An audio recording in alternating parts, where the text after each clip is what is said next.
মানুষের হেদায়াত বলে কয়ে আসে না, আর আল্লাহ তাআলা তার মনোনীত বান্দাদেরই হেদায়াত দান করে থাকেন।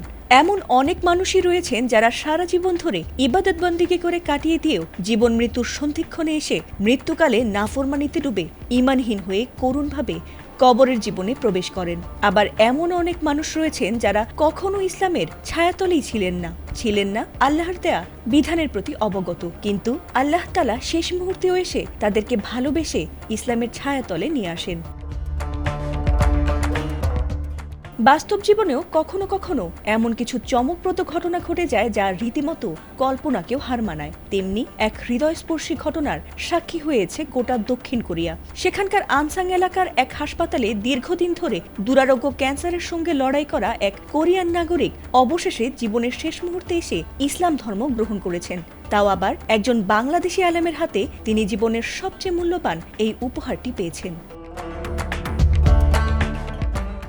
সোমবার রাতে বাংলাদেশি আলেম মুফতি ফয়জুল্লাহ আমানের হাতে কালিমা পড়ে তিনি ইসলামের সুশীতল ছায়ায় আশ্রয় নিয়েছেন। আর এই কোরিয়ান ব্যক্তির নাম হলো চং ওয়াং।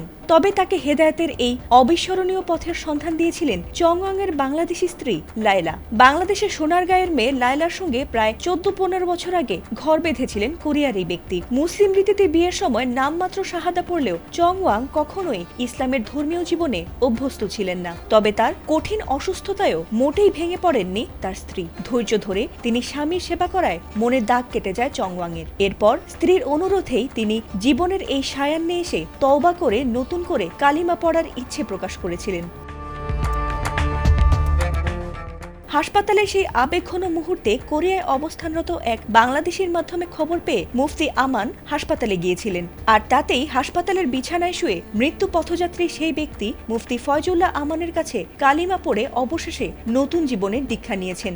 100 জনের পথপ্রদর্শক মুফতি ফয়জুল্লাহ আমানের হাতে এ পর্যন্ত 80 জনেরও বেশি মানুষ ইসলাম ধর্ম গ্রহণ করেছেন বলে জানিয়েছেন তিনি। এছাড়া চং ওয়াং এর জন্য সবার কাছে দোয়া চেয়েছেন মুফতি ফয়জুল্লাহ আমান। ফাতিমা সুলতানা, এটিএন বাংলা।